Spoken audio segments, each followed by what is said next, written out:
ओम शांति। आज है 17/6/2023। आज है बाप दादा के मधुर महावाक्य सुनते हैं। मीठे बच्चे, तुम्हें बाप दादा की श्रीमत के डायरेक्शन पर चलते ही अभिमानी बनना है। चित्र को देखते हुए भी विचित्र बाप को याद करना है। आज की मुरली से प्रश्न है, किस एक बलिहारी के कारण तुम बच्चे लकी स्टार्स गाए हो? उत्तर है, पवित्रता की बलिहारी के कारण।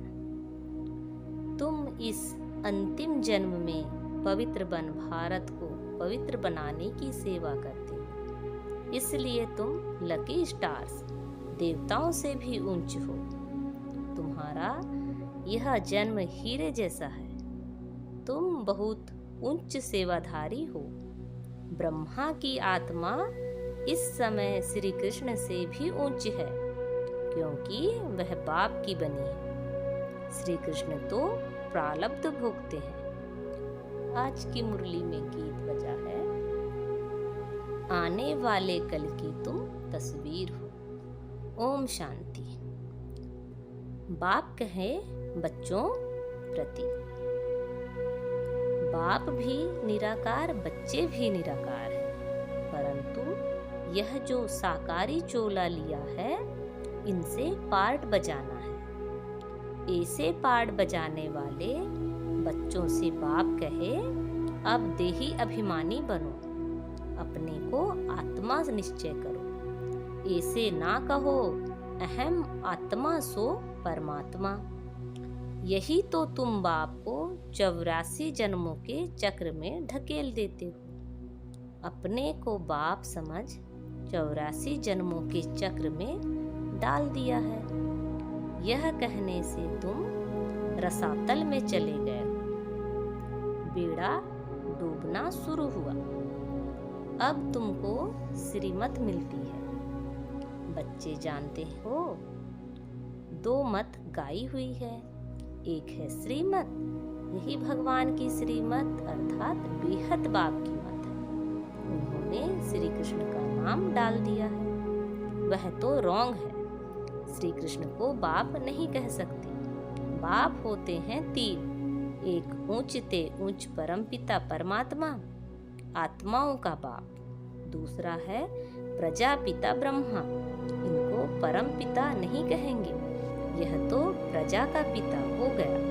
इनका नाम भी बाला है। श्री कृष्ण को प्रजापिता नहीं कहेंगे। तीसरा है लौकिक बाप, बेहद का बाप कहते हैं। बच्चे देही अभिमानी भव। अब श्रीमत के तुमको डायरेक्शन मिलते हैं। दोनों की मत इकट्ठी चलती है। तुम महसूस करते हो, यह महावाक्य शिव बाबा समझा रहे हैं। त्रिमूर्ति शिव के बदले भूल से त्रिमूर्ति ब्रह्मा कह दिया, परंतु इसका अर्थ कुछ नहीं निकलता। त्रिमूर्ति ब्रह्मा कहने से ब्रह्मा की मत गाई हुई है, शिव को उड़ा दिया है। कहते हैं ब्रह्मा भी उतर आए। अब ब्रह्मा तो सूक्ष्म वतन से आकर मत देवे। अब तुमने यह समझा है, प्रजापिता ब्रह्मा को व्यक्त ब्रह्मा कहा जाता है। तुम अभी व्यक्त ब्राह्मण हो, फिर अव्यक्त संपूर्ण ब्राह्मण बनते, फिर तुम सूक्ष्म वतनवासी ब्राह्मण बन जाएंगे। संपूर्ण ब्रह्मा, संपूर्ण सरस्वती दोनों सूक्ष्म वतन में वहां रहते हैं। विष्णु तो है ही युगल, 2 भुजा लक्ष्मी की, 2 भुजा नारायण की। अब यह मत तो नामी ग्रामी है। भगवान आज ब्रह्मा को मत देने वाला है शिव। इनका नाम रखा है ब्रह्मा। ब्रह्मा है यहाँ पतित दुख। इनको ऊंच नहीं कहना चाहिए। विष्णु के 2 रूप लक्ष्मी नारायण फिर यहाँ स्वर्ग में आते हैं। देव देव महादेव कहा जाता है ना, तो महादेव हो गया शंकर। बच्चे तो समझते हैं शिव है ऊंचते ऊंच बाप, फिर सूक्ष्म वतन की रचना रचते हैं। मूल बात है श्रीमत पर चलना। ब्रह्मा भी श्रीमत पर चल इतना नामी ग्रामी बना। मुरब्बी बच्चा एक ही है ब्रह्मा। शिव बाबा भी एक, ब्रह्मा भी एक ही है। प्रजापिता ब्रह्मा कहा जाता है ना, प्रजापिता विष्णु व प्रजापिता शंकर नहीं कहेंगे। अभी तुम प्रजापिता ब्रह्मा के सामने बैठे हो। बाप कहते हैं गृहस्थ व्यवहार में रहते अपने को आत्मा निश्चय करो, निरंतर मुझे याद करने का पुरुषार्थ करो। फिर है त्याग की बात। ज्ञान भक्ति वैराग्य कहते हैं ना, वैराग्य से त्याग होता है। सन्यासी पहले वैराग्य दिलाते हैं कि यह कागविष्टा समान सुख है, इसीलिए हम घर बार छोड़ते हैं। कहते भी हैं कि भारत सतयुग में स्वर्ग था। नरक में रहने वाले कहते हैं कि हम स्वर्गवासी थे। अभी तुम बच्चों की बुद्धि में है कि स्वर्ग में देवी देवता ही रहते थे। प्राचीन भारत में प्योरिटी, पीस, प्रॉस्पेरिटी सब थी। नरकवासी मनुष्य स्वर्ग स्थापन करने वाले बाप की महिमा गाते हैं। आप सुख के सागर हो, शांति के सागर हो। इस बाप से ही सेकेंड में जीवन मुक्ति का वर्षा मिलता है। बाबा घड़ी घड़ी कहते हैं किसके साथ चल रहे हो, शिव बाबा से ही वर्षा मिलना है। बुद्धि में शिव बाबा ही याद रहे, उनसे स्वर्ग में अथाह सुख मिलेगा। तुम कहेंगे हम शिव बाबा के साथ चल रहे हैं। कोई नया होगा तो वह कहेगा कि शिव बाबा तो निराकार है, यह ब्रह्मा है, तुम शिव बाबा के साथ कैसे चल रहे हो? विचित्र है ना। तुम बच्चे जानते हो हम शिव बाबा के सम्मुख बैठे हैं। शिव बाबा का कोई आकार साकार रूप है नहीं, वह निराकार इनके ही शरीर में आते हैं। इनमें आकर बतलाते हैं। यह अपने जन्मों को नहीं जानते हैं। अभी तुम जानते हो, बरोबर हमने 84 जन्म पूरे किए। 84 जन्म ही गाए जाते हैं। सतयुग में लक्ष्मी नारायण थे तो जरूर यही 84 का चक्र लगाते हैं। और धर्म वाले तो बाद में आते हैं, वह इतने जन्म नहीं लेते। पहले आत्मा सतो प्रधान होती है, फिर पिछाड़ी में तमो प्रधान बनती है। तो यह है श्रीमत भगवान की। ब्रह्मा को भी वह मत देते हैं, परंतु मुरब्बी बच्चा होने के कारण अच्छी रीति धारण कर समझाते हैं। अभी वह भी आकर समझाते हैं, कहते हैं बच्चे देही अभिमानी भव। शिव बाबा भी कहते हैं, ब्रह्मा भी कहते हैं देही अभिमानी भव। अब तुम प्रैक्टिकल में सम्मुख बैठे हो, वह है विचित्र, तुम हो चित्र वाले। सबको कहते हो हे भाई, हे आत्माएं, बाप को याद करो।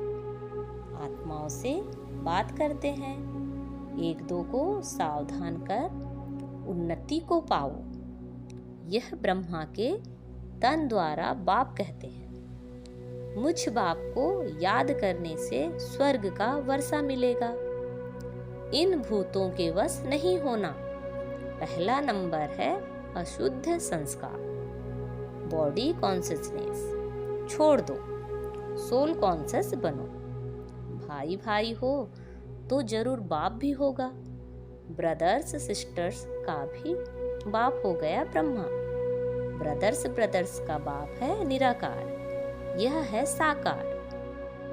हम सब असुल हैं निराकारी।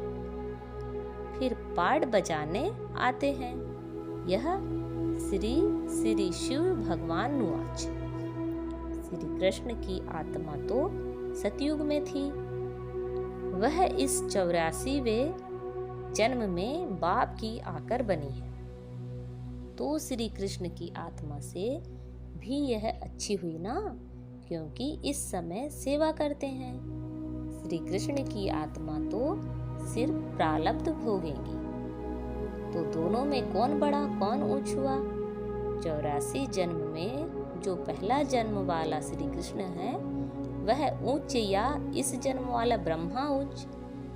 वास्तव में हीरे जैसा जन्म तो यह है, क्योंकि यहाँ तुमको प्राप्ति होती है, वहाँ ऐसे नहीं कहेंगे कि प्राप्ति होती है।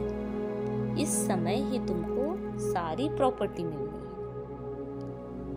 तुम बहुत उच्च सेवाधारी हो, तुम भारत को स्वर्ग, पतित को पावन बनाकर फिर इस पर राज करने वाले हो। तुम हो लकी स्टार्स, तब तो सब माथा टेकते हैं ना।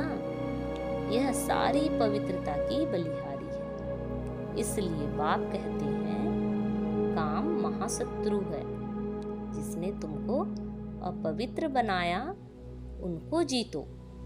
मुझ सर्वशक्तिमान के साथ जितना योग लगाएंगे उतना पवित्र होते जाएंगे। तुमने 63 जन्म विषय सागर में गोते खाए, अभी यह तुम्हारा अंतिम जन्म है। अजामिल जैसे पापी गाए हुए हैं। सतयुग में है एक पतिव्रता पावन धर्म, सदैव सुखी ही सुखी रहता है। यहाँ तो है पतित। सन्यासी पहले सतो प्रधान थे तो बहुत तीखे थे, कहाँ भी जंगलों में उनको भोजन मिलता था, पवित्रता की ताकत थी। ऐसे नहीं कि परमपिता परमात्मा शिव की ताकत थी, तुमको उनकी ताकत मिलती है। माया का राज्य शुरू होता है द्वापर से। 5 विकारों रूपी रावण पर राज्य आधा कल्प चलता है। मनुष्य समझते नहीं कि पतित पावन कौन, गंगा को ही पतित पावनी समझ लिया है, परमात्मा को जानते ही नहीं। कह देते हैं कि परमात्मा और उनकी रचना बेअंत है। सतयुग की आयु लाखों वर्ष। अगर ऐसा होता तो देवता धर्म वालों की संख्या ज्यादा होनी चाहिए। अभी तो क्रिश्चियन लोग जो बाद में आए उन्हों की संख्या ज्यादा हो गई है। यह बाप समझाते हैं, बुद्धि के लिए यह भोजन देते हैं। तुम्हारी बुद्धि अब कितना काम करती है? मनुष्यों की बुद्धि अब काम नहीं करती। रचना और रचना के आदि मध्य अंत को जानने का ताला बंद है। उनका है हद का संन्यास हठयोग, तुम्हारा है बेहद का संन्यास राजयोग। तुम राजाओं का राजा स्वर्ग के मालिक बनते हो। इस समय जो पतित हैं वह थोड़े ही यह राज बताएंगे। गीता सुनाते हैं 18 अध्याय का कितना लंबा अर्थ है। बैठ निकालते हैं कितनी गीताएं बनाई हैं।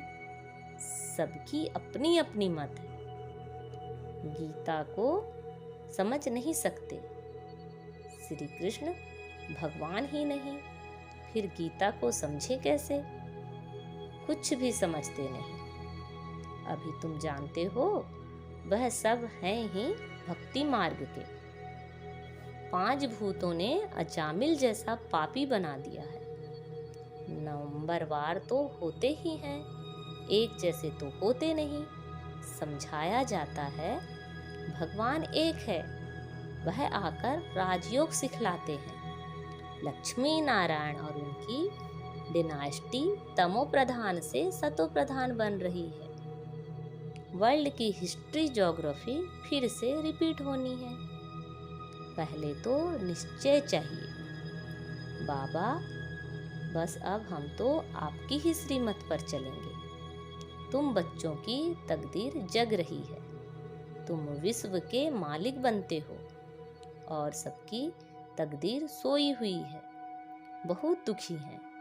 आदि सनातन भारत स्वर्ग था, अब नहीं है। तमो प्रधान पतित बन गए हैं। पतित पावन परमात्मा को कहा जाता है। स्वर्ग में तो सबकी ज्योति जगी रहती है, दीपमाला कहते हैं ना। अभी तो उझाई हुई माला है। बाप कहते हैं यह मेरी आत्माओं की माला है। पहले आत्माओं की माला बनाता हूँ, फिर विष्णु की माला बनाता हूँ। शिव बाबा बनाते हैं ब्रह्मा द्वारा। यह भी समझाया है। ब्राह्मणों की माला नहीं बन सकती, क्योंकि कभी आसमान पर चढ़ते रहते, कभी नीचे गिरते रहते। निश्चय बुद्धि से बदल संशय बुद्धि बन पड़ते हैं।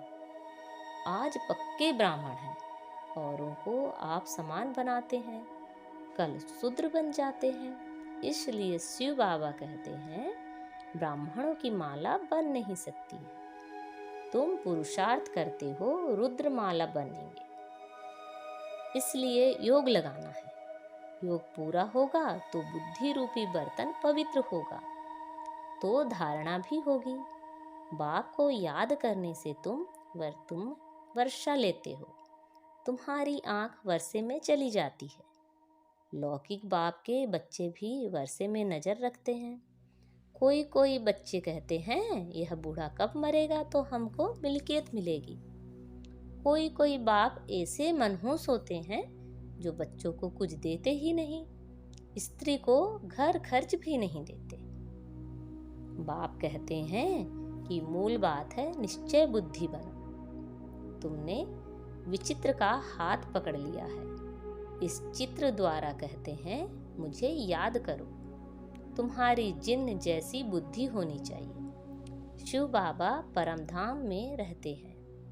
अभी शिव बाबा मधुबन में मुरली चलाते होंगे। घड़ी घड़ी शिव बाबा को याद करना पड़े। अभी तुम यहाँ बैठे हो, वही कहते हो माँ में कम याद करो, तो तुम मेरी माला का दाना बन जाएंगे। यह है रुद्र ज्ञान यज्ञ। इसमें ब्राह्मण भी जरूर चाहिए। शास्त्रों में कोई यह लिखा हुआ नहीं है कि जगत अम्मा ब्राह्मणी थी। यह बाप ही समझाते हैं।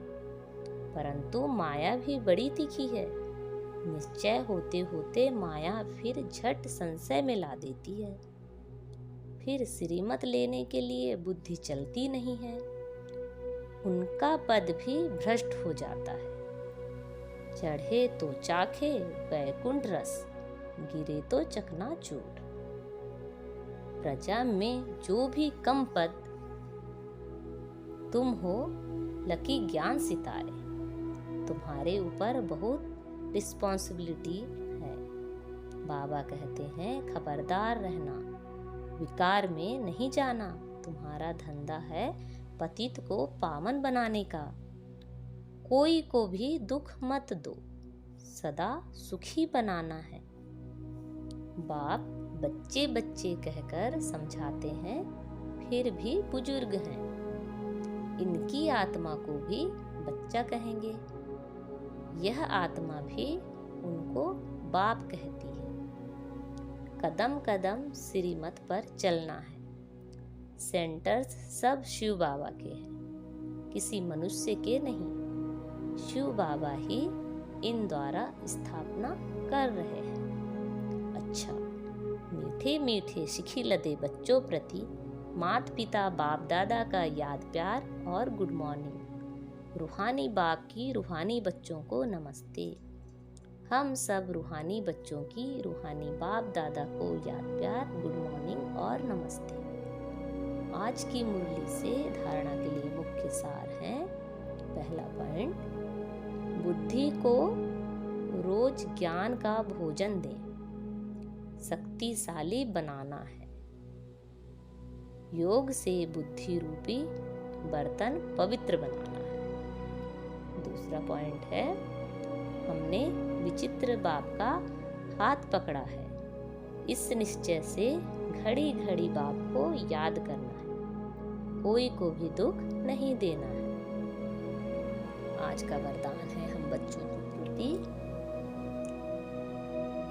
रियलाइजेशन द्वारा निर्बल से शक्तिशाली बनने वाले मास्टर सर्वशक्तिमान भव। मानव जीवन की मानवता का आधार आत्मा पर है। मैं कौन सी आत्मा हूँ, क्या हूँ? यदि यह रियलाइजेशन कर लें तो शांति स्वधर्म हो जाए।